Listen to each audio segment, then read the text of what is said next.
We know the why human trafficking work is needed, to fight for the freedom of modern-day slaves. But love, passion, commitment isn't all you need to be an effective and successful anti-trafficking advocate. Learn the how. I'm Dr. Celia Williamson, Director of the Human Trafficking and Social Justice Institute at the University of Toledo.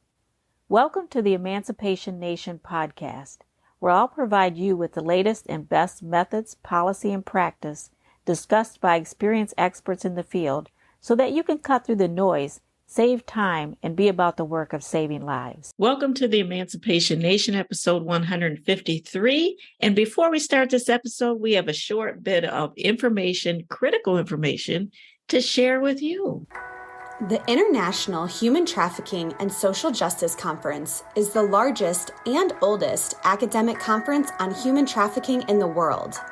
Join us for our 19th annual conference, hosted virtually this year on September 21st through the 23rd. You will have the opportunity to learn from and collaborate with thousands of advocates, researchers, providers, and survivors from all over the world. You don't want to miss it. Find out more and register today on our website, traffickingconference.com. Today, I have the pleasure of talking to Katie Papke, and she's a licensed master degree social worker. She's a certified advanced alcohol and drug counselor and a clinically certified human trafficking victim services provider. So she's currently working with a large medical facility working on a project to implement a human trafficking education and awareness initiative. She also has years of experience in community education and consultation. She's in the School of Social Work as an adjunct professor at Grand Valley State, University of Grand Rapids, and she's teaching classes on human trafficking and homelessness. She is a survivor herself. She is a thriver. She is National HEAL, HEAL, trafficking speaker and trainer. She has her own private practice, and she has a passion for working with victims and survivors of human trafficking, intimate partner violence, and other forms of abuse. Welcome to the show, Katie. Thank you. Thank you, Celia, for having me. You are one of those triple threats. Like you have, the lived experience, plus you have the passion, plus you have the education and the degrees and the licenses and the certifications. So tell us, let's just start. I really want to talk about your program and your task force, but I want to start with what you'd like to share about being a victim and then a survivor, and then on to the other side as a thriver. Absolutely. Thank you for having me. So I was trafficked between ages 19 and 21. I had gone down to Fort Myers, Florida for college from Grand Rapids, Michigan. Every kid's dream, maybe, it was for me.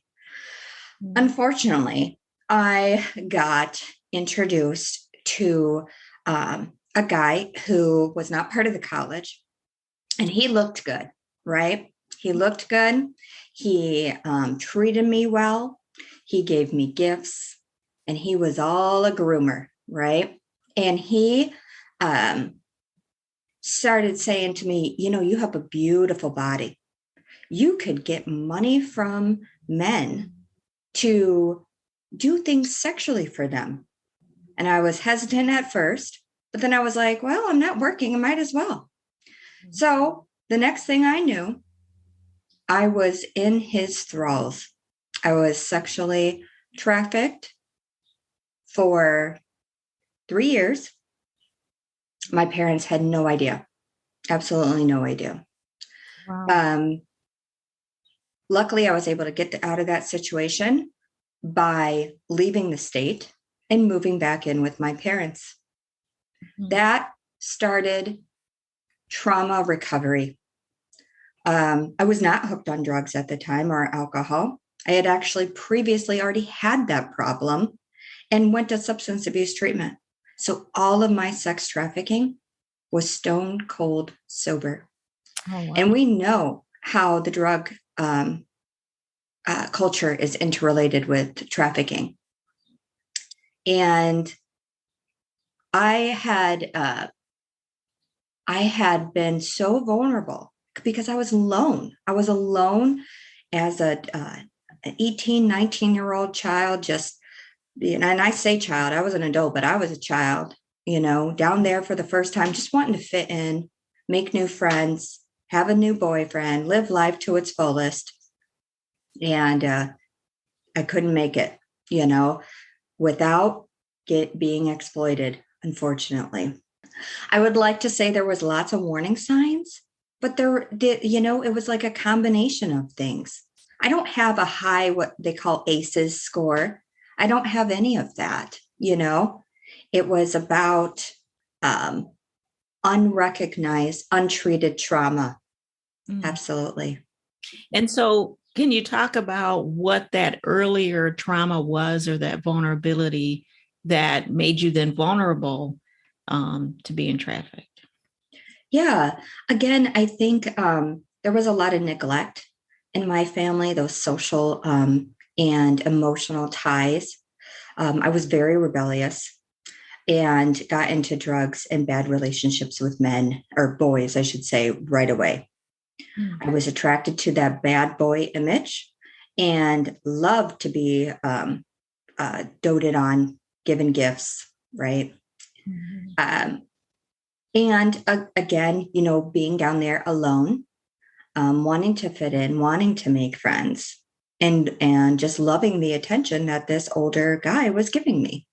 I think that's so important, because a lot of us just think of the stereotyped process, but vulnerability comes in all types of forms and doesn't just happen with people who are under 18 years old. There's a vulnerability of being alone. There's a vulnerability of wanting someone to care for you and to care for someone else. There's a vulnerability of previous risk factors and vulnerabilities. And so how did you get out of the situation? Yeah. I got out of it by actually somebody made a phone call to my parents. They found them in the yellow pages and they said, "You need to come get your daughter." And she said they didn't have to say anything else. My parents flew down and literally packed up my belongings, and we drove up to Michigan. You know what? Thank God for parents like that. As a teenager myself, or as a young adult myself, that is the last. I would have been so mad that somebody told on me or somebody called. But thank God for parents that will just jump in that car, jump in that plane, and do what they need to do right away. And so, do you credit your parents with some of your recovery work? Absolutely, absolutely. And that even goes beforehand, like when I was trying to get sober and in and out of mental health counseling. And but that thing of secrecy and the shame that keeps you stuck is what inhibits your own healing. It really does. And so it took that intervention, whether it's divine or not, it took that intervention from somebody else, because I couldn't do it myself. I was too full of shame. Yeah. And so, but Katie, a lot of the credit for your recovery, of course, goes to you and your resilience. And how did you start to grab onto the idea that you could recover? And not only that, but that you could do something amazing for other people? Mm-hmm. Yeah. Well, and I had already started working in the human services, social work field, and starting my education back then. I originally wanted to work with individuals who experienced substance abuse issues. And so this kind of went hand in hand. Fast forward, it was only 6 years ago. I'm 39 now. Okay. So there's the time frame that state of Michigan had started legally mandating for healthcare professions licensed continuing education requirements to have something on human trafficking. It should be nationwide, but it's only a few states, unfortunately. And so I'm taking this training and I say to myself, oh my God, this is what happened to me. I had no idea the concepts of human trafficking. I thought I was addicted to sex and prostitution. That's what, seriously, no idea the concepts of human trafficking, totally naive. So I'm taking this training and I am just like overwhelmed with emotion and triggered big time. I started going back into counseling myself. And 2 years later, I was invited to join a private practice called Life Support Counseling and Coaching up here in Grand Rapids, Michigan. And I said, I in order to be the best counselor that I can be in working with this population, I need to go through my own growth. So I took a training through Heal Trafficking, and it was about survivor led training on how to complete the trainings in counseling for others. And that was the best training to kick me off and get started with my own private practice. It had me do a lot of insights and further, trauma work. And so, that is part of the information that I use today, for my own private practice. Do you work with victims of trafficking or survivors? Yes, I do. Yes, I do. And part of my favorite part of this work is to see the interventions, the trauma treatment. I specifically use a couple different evidence-based practices that are trauma-informed that heal those individuals that have experienced human trafficking. So what modalities do you use specifically? Yes. So it depends on where they're at in their own recovery. If there is issues related to substance abuse, I use a trauma model called Seeking Safety, developed by Lisa Nahavitz. And this is a combination of substance abuse and trauma tools and skills. It's more psychoeducation, skill building 101, and really addressing, the desire or the motivation to quit. And I usually tie in motivational interviewing with that as well. Yeah, the Seeking Safety model is phenomenal. So if people don't know about that, check out Seeking Safety and look for Lisa Nevada. What's her last name again? Nevada. You have it. Mm-hmm. Yeah, I know. Yeah, she's done amazing work. So go ahead. What else have you done? Yeah, I do.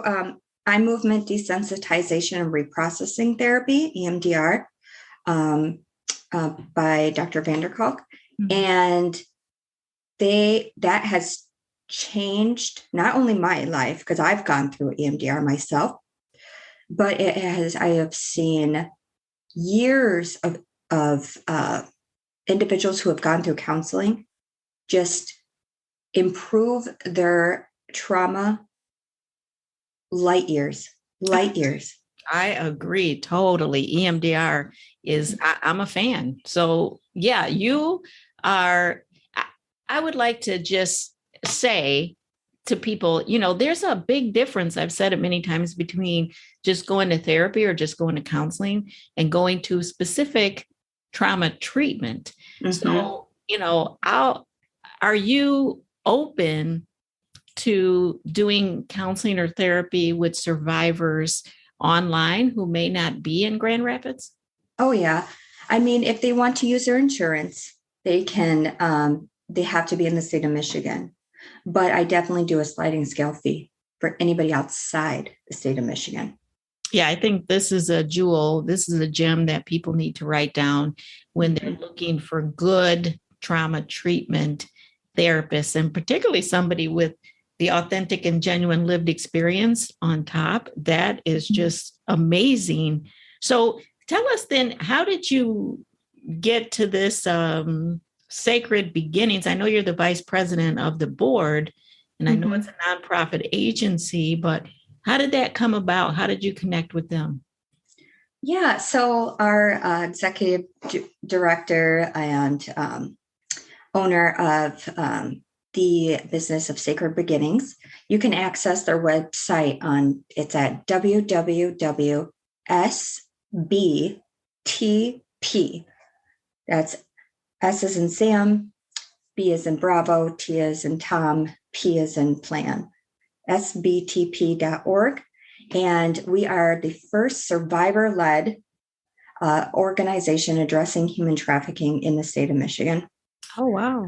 Yes. And so quite a few years back, I contacted Leslie King, who is the director, and I said, I want to be a part of this. And we just shared stories. Come to find out, I had run into her when I was trying to get recovery services for me and a friend years ago. She was still in her treatment.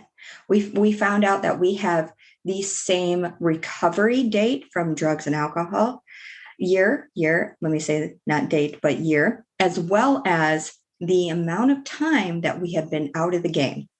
Oh, wow. is just very interesting. Yeah.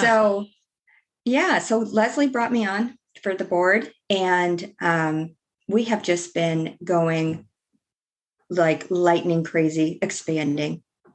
We have recently opened what we call a drop-in center called Home Base. Mm-hmm. And Home Base is located in Grand Rapids, Michigan. And it is a safe haven for victims of human trafficking, all types of trafficking. It doesn't have age discrimination, is open to everybody. And we are providing clinical treatment services, substance abuse services. It's all outpatient. Our goal is to expand to 24 hours, but I need to let you know that we just opened in November 2021. And so this is definitely a grassroots movement. We have been fully supported by the Solutions to End Exploitation, which is our Kent County here in Michigan, task force to end human trafficking, and so many community partners and agencies, and who recognize that human trafficking is happening in Western Michigan. We serve many states. We do court advocacy. Leslie is definitely a dynamic leader in this area of human trafficking. And with her vision, her mission, we have just expanded. I think that is amazing, and it's empowering. And so do you also take, let's say, for instance, women involved in street prostitution who are not identified specifically as sex trafficking victims? Absolutely. Absolutely. There is no wrong door. The way they come into our facility, we already have in place 2 transitional programs in homes for females and trans females who are of age 18 and older. We have those here in Grand Rapids, and we will take referrals from all over the country. Oh, we will take referrals from all over the country. The transitional housing program really works on rehabilitation and treatment, and our goals are long-term housing placement, trauma treatment services, and increasing their income. And so how long can they stay at one of the transitional houses? Up to 2 years. Oh, that's amazing. So during that time, can they access your trauma treatment therapy? Absolutely. Absolutely. Yeah. And so now, with opening the Home Base Center, they can now have a place to go to. Yeah. So, okay. So you all out there listening, what you're hearing is how to run a quality program where there's actually a trauma treatment counselor going on that's involved in therapy. They have housing, housing and transportation. Those are the top 2 barriers to anybody trying to receive services. So they have housing happening where people can stay up to 2 years. What else? Do you have anything else going on in this program? We are looking to expand our home base personnel by including 2 additional peer support specialists and a new case manager that will come on board in October 2022. Now, are these people survivors, or do you have a mix of people who aren't survivors or people who are survivors? Yes, we have a mix of people who are survivors. The peer support specialists, though, will be survivors of human trafficking. Okay. Yeah, absolutely. And the task force supports the work of Sacred Beginnings. And who's on the task force? This is the Solutions to End Exploitation Task Force, right? Yeah, it's community providers that work in the realm of human trafficking. And so you'll see, your youth prevention and treatment providers. You'll see our court and legal justice providers and advocates, and other kind of counseling, healthcare services advocates as well. This is amazing. I think you guys have started off with just a great plan that's coming to fruition. And I just love the fact that the community of providers is actually supporting survivor-led, survivor-driven program. I think that's really people putting their money where their mouth is.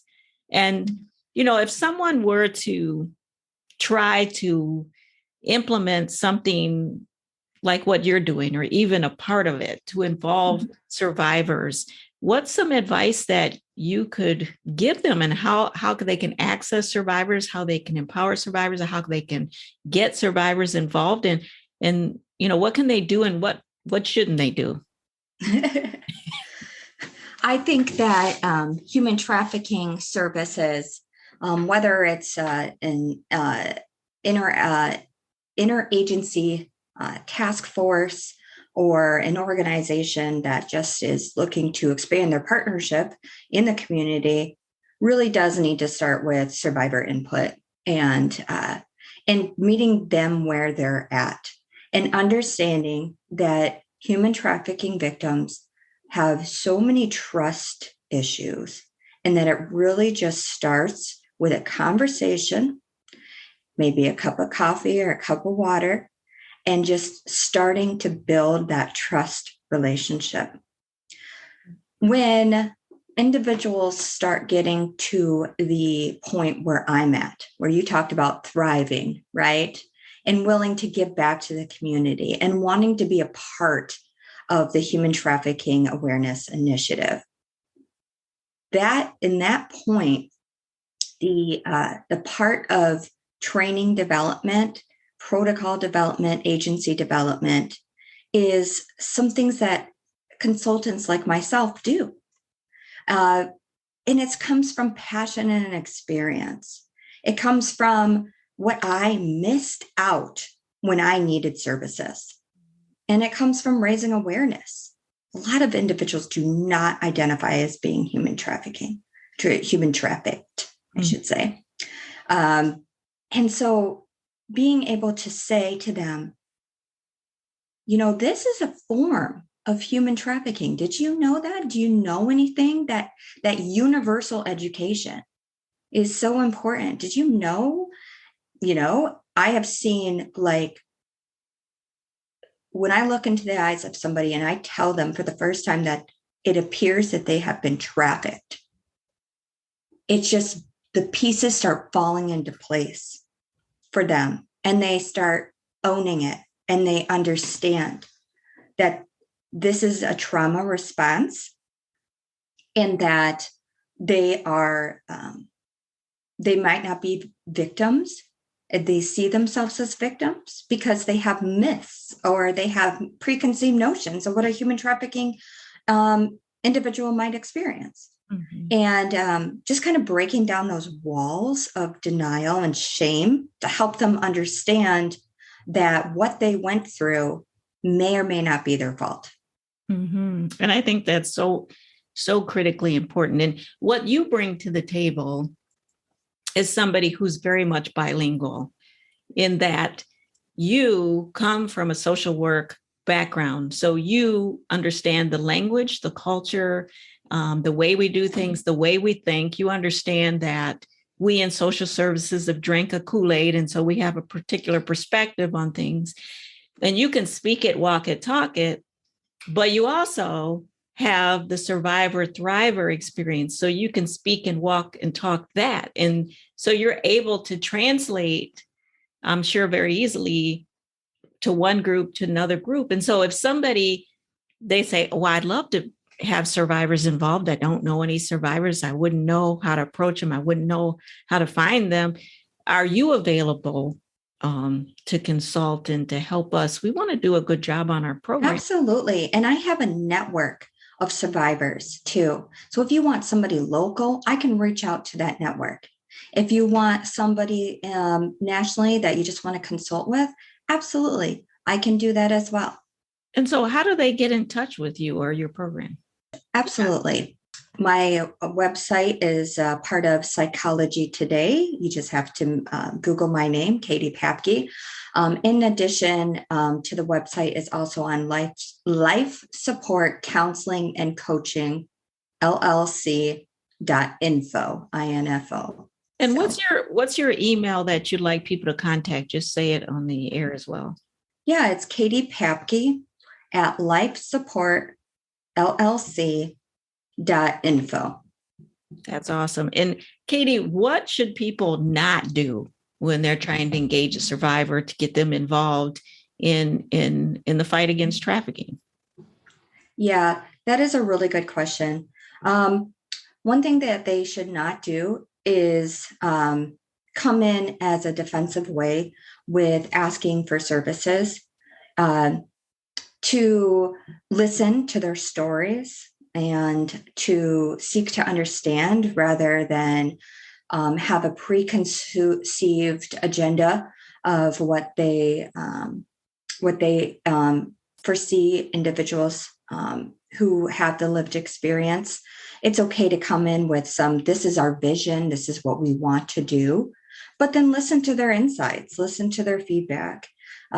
Other thing is to not to use trauma-informed care language and try not to re-traumatize the survivor by using too many graphics or language that can provide that re-traumatization. Yeah. So, tell me about, your experience selling yourself as a prostitute. I mean, that yes, all the agency and responsibility to a person who didn't have agency and responsibility at that time, or, treating someone, your first point, treating somebody like a prop.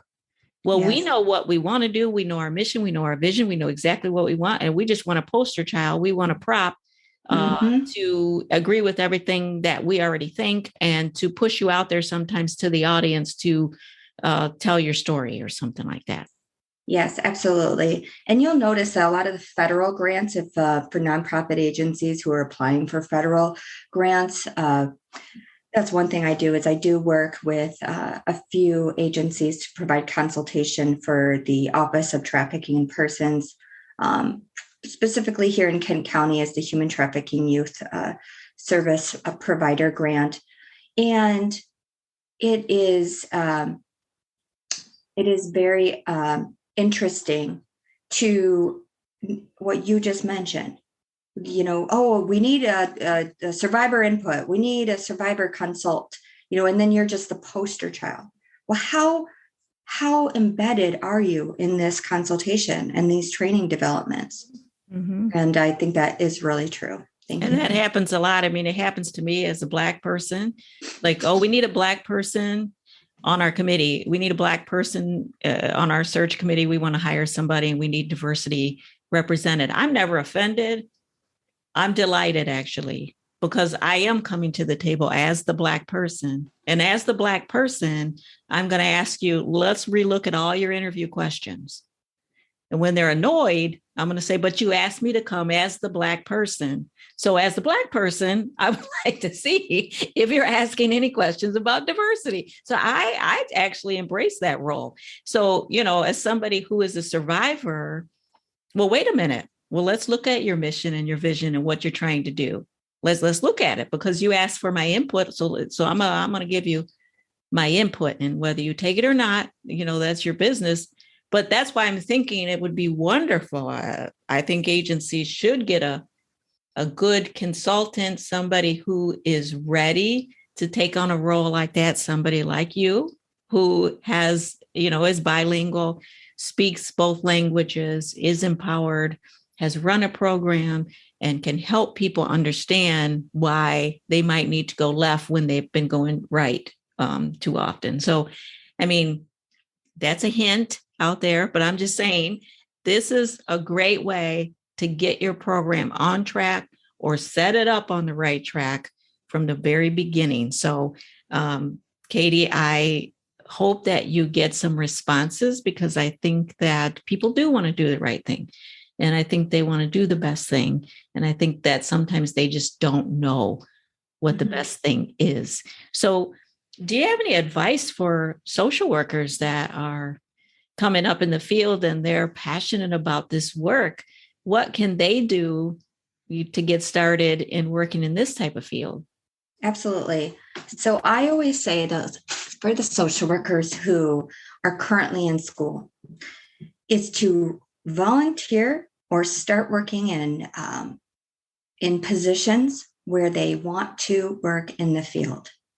So a lot of human trafficking experience will work at like domestic violence shelters, drop-in centers, substance abuse programs, and just to get your foot in the door, to have that experience of the culture, to start learning the language of the pimps and the prostitution and the lifestyle, to look for warning signs related to labor trafficking, and to really hear just the stories of the clients that are served.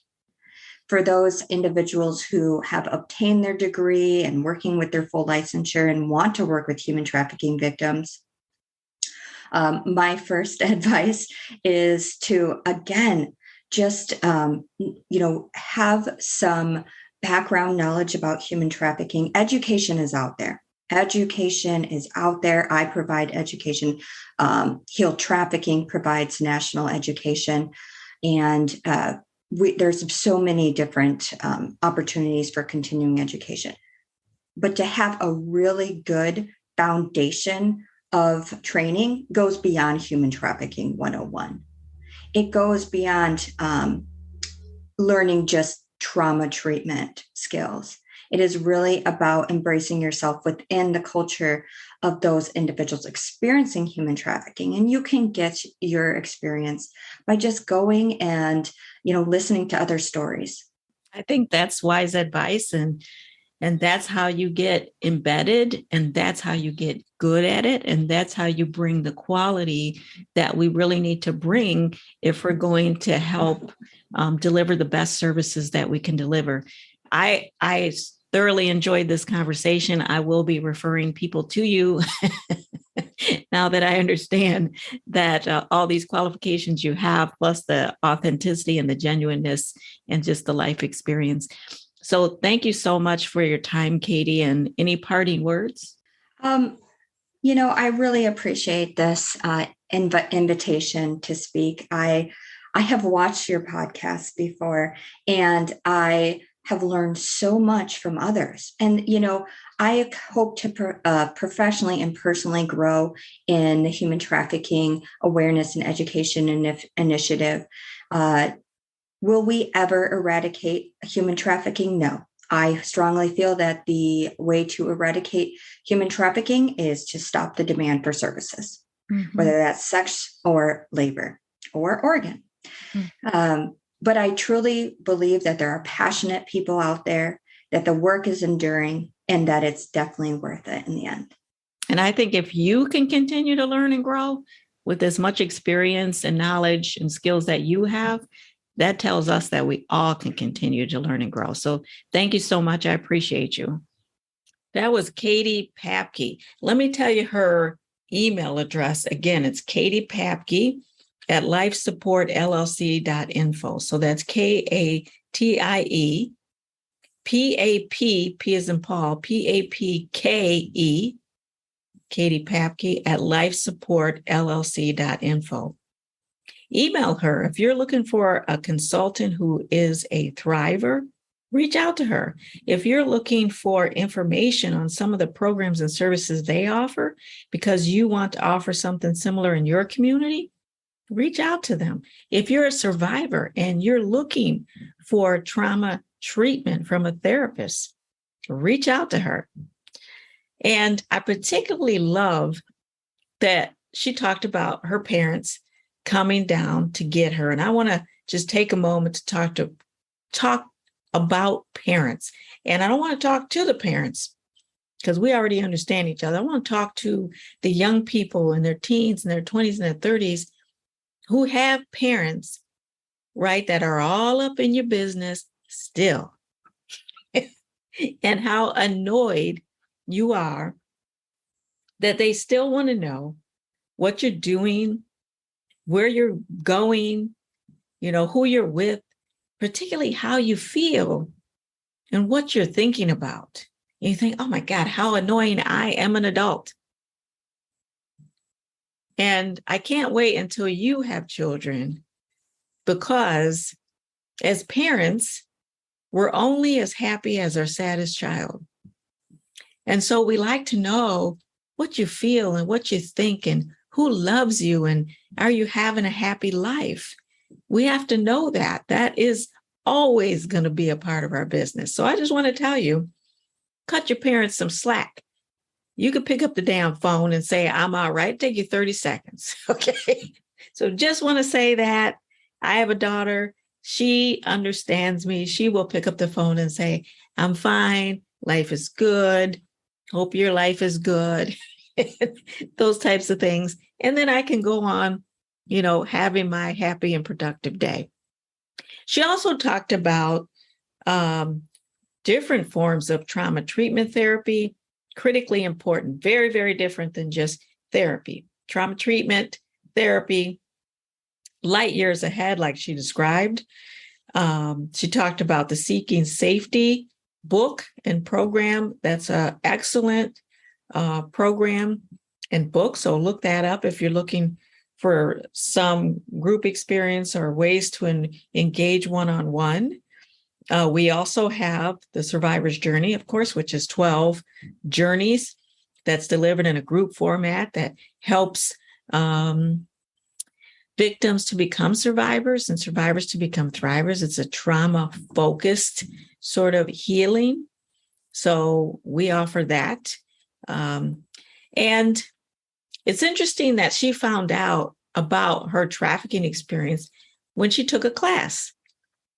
And it's interesting because once you can name something, then you can work to heal the something. So I think that was also a pivotal moment in her career where she understood, a light bulb went off. Oh my God, that's what happened to me.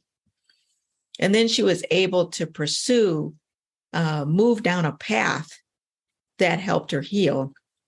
And now she's able to give back to her community and serve in the first all survivor-led program in Michigan.